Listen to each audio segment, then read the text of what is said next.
My younger brother and I are polar opposites. I have blonde hair, he has brown hair. I have brown eyes, he has blue eyes. I look exactly like our mother. He looks exactly like he was adopted. And I went to school and was a philosophy major. He's a frat boy and a football player. On top of that, I was really, really proud. At one point in my life, I was able to do one chin-up. My brother can bench press me, and he does so at holidays to impress the cousins. So it became pretty clear early on that of the two of us, I was not going to be the physically strongest. So I had to figure out a way to maintain my older sibling dominance another way. And I chose psychological warfare. I have a specific memory of being 6 years old and sitting down eating lunch. I made eye contact with my brother. I picked up my sippy cup of Hawaiian fruit punch, and I poured it directly into his ramen noodle soup. Just because. To my dismay, he continued eating because he liked the fruity flavor. That's the kind of kid he is. As we got older, I would do things like pull rank and say I had a really important paper due for history on the Electoral College, so I needed to use the computer.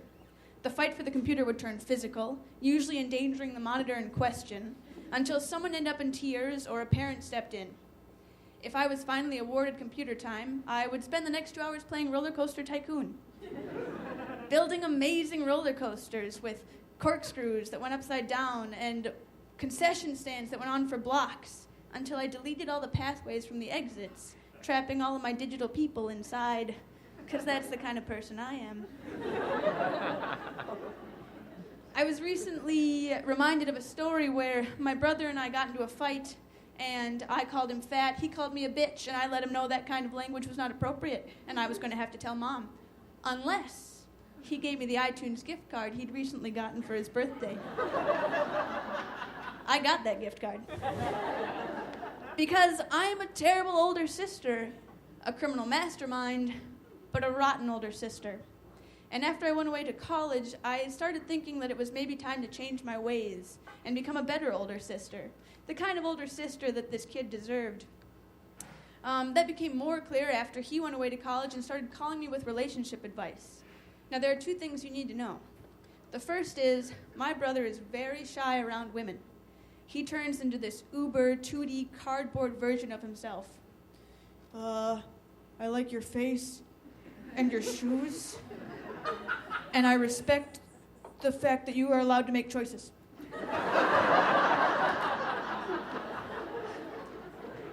The second thing you need to know is that I went to college here in D.C., my brother goes to college in North Dakota, and there's a 1 hour time difference between the two that works cognitively in his favor, because at any given moment in time, he's 1 hour more sober than I am, probably right now. So when he called me at 2 a.m. his time, it was 3 a.m. in D.C., and I was having trouble trying to unlock the wrong apartment door.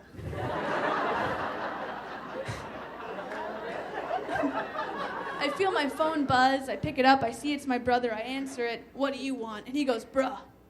I hate the word bruh. "There's this girl that's been coming to my frat party since the beginning of the year." It was now January. She must be an academic type. "And I was walking past her and her friends, and I heard her go, 'Oh my God, it's that boy I'm totally in love with.'"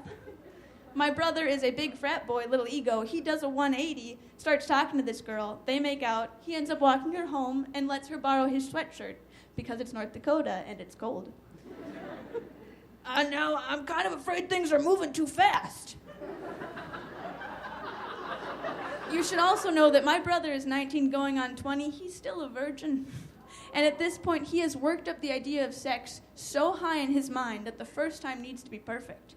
So he tells me, "I feel like we really hit it off, but I don't know if she's the one." This is the moment I'd been waiting for. This is the moment I can turn my life around and become the older sister I always wanted to be. I can walk him through all of the options with grace and finesse. I can tell him what to expect, what not to expect, what he needs to do to have safe sex. At least this is what is going through my mind. What comes out of my mouth is, "Just fuck her, man."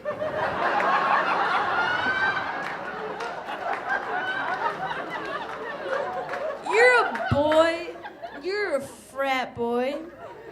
You live your life. Go get her. Be a man.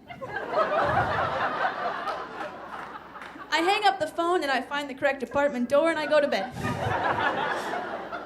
The week goes by without incidents, and a week later, the following weekend, my brother calls me again. I pick up the phone. Bruh. Thank you so much for the advice. It was awesome.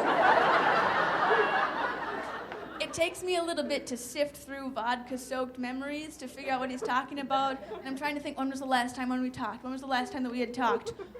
Oh, no. I am so sorry. Is everything okay? Are you okay? Is she okay? Tell me what happened. And he goes, nah, man, listen. It was great. It was amazing. In fact, I was most scared that I would wake up the next morning sober and regret everything. But when I woke up, I was still drunk. Turns out my brother and I are not quite the opposites I thought we were. Thank you so much.